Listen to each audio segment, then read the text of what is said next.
आज हम लोक प्रशासन के अंतर्गत नवीन लोक प्रबंध देखेंगे, यानी एनपीएम क्या होता है। नव लोक प्रबंध ने आज लोक प्रशासन में महत्वपूर्ण स्थान प्राप्त कर लिया है।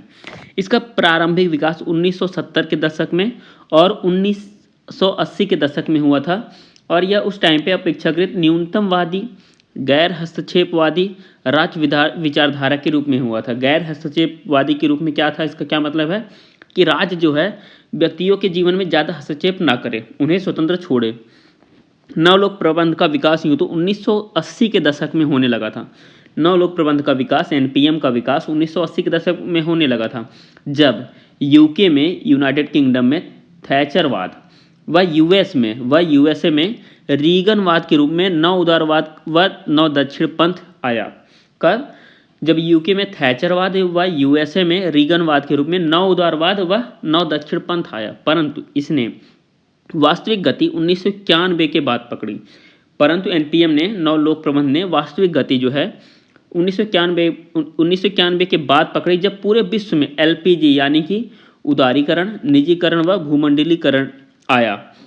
20वीं सदी के 8वें दशक में यानी कि 1980 के बाद जो है विश्व स्तर पर राज्य और नौकरशाही की भूमिका में अनेक परिवर्तन दृष्टिगोचर होने लगे। 1980 के दशक में पूरे विश्व में राज्य और नौकरशाही की भूमिका, यानी कि उनके क्या कार्य होंगे, कहाँ वो हस्तक्षेप करेंगे, कहाँ नहीं करेंगे, उनमें बहुत सारे परिवर्तन होने लगे। जिसका प्रारंभ ग्रेट ब्रिटेन में मार्गरेट थैचर तथा संयुक्त राज्य अमेरिका में रोनाल्ड रीगन की आर्थिक नीतियों को माना जाता है। यह जो प्रमुख परिवर्तन थे राज्य और नौकरशाही की भूमिका में, यह परिवर्तन जो है इन्हीं कारणों से होने लगा। दोनों ने यह घोषणा की कि राज्य की भूमिका को सीमित किया जाए। कौन कौन? दोनों लोग, मार्गरेट थैचर व रोनाल्ड रीगन ने यह घोषणा किया कि राज्य की भूमिका को सीमित किया जाना चाहिए और ऐसी परिस्थितियों का निर्माण पर बल दिया जाना चाहिए जिनमें अर्थव्यवस्था में स्वतंत्र बाजार की शक्तियों को पनपने का अवसर प्राप्त हो सके। क्या बोला उन्होंने? राज्य की भूमिका को सीमित कर दिया जाना चाहिए और ऐसी परिस्थिति या फिर ऐसे चीज़ों का निर्माण पर बल दिया जाना चाहिए, ऐसे चीज़ों को निर्माण किया जाना चाहिए जिनमें अर्थव्यवस्था में स्वतंत्र बाजार शक्तियों को पनपने का मौका मिल सके। सर्वप्रथम पहली बार जो है नव लोक प्रबंध यानी कि एनपीएम शब्द को सन 1991 में क्रिस्टोफर हुड ने गढ़ा था। क्रिस्टोफर हुड ने 1991 में एलपीजी के साथ ही क्रिस्टोफर हुड ने एनपीएम शब्द को पहली बार उन्होंने लिखा था, उन्होंने इस शब्द को गढ़ा था। इन्होंने इसका जो है प्रयोग अपने लेख a new public management of all season में किया था। इन्होंने, क्रिस्टोफर हुड ने उनका एक जो लेख था a new public management for all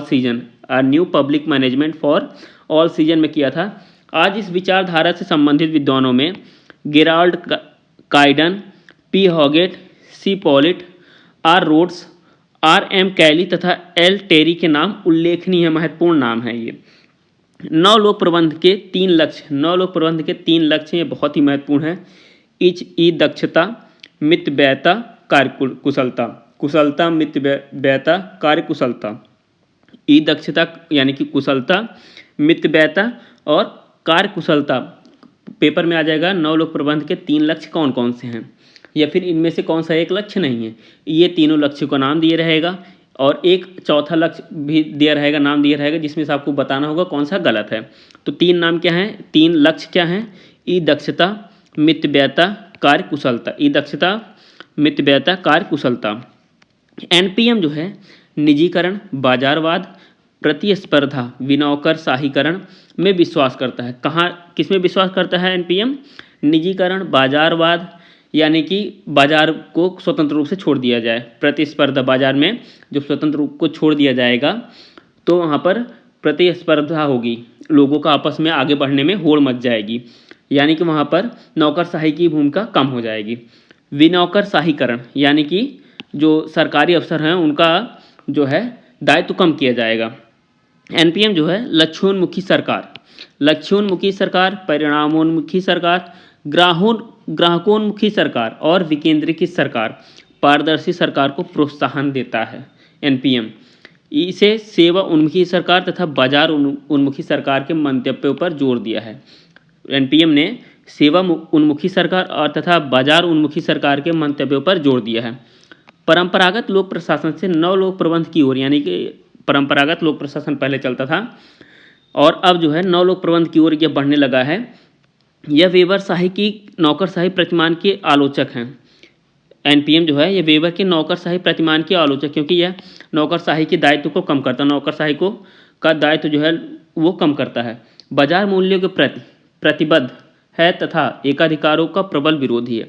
NPM जो है नौकरशाही का विरोध करता है, बाजार मूल्यों के प्रति प्रतिबद्ध है, यानी कि बाजार में स्वतंत्र रूप से वस्तुओं का मूल्य निर्धारित होगा, कहीं पर जो है सरकार या फिर नौकरशाही जो है उसमें भूमिका अदा नहीं करेगा।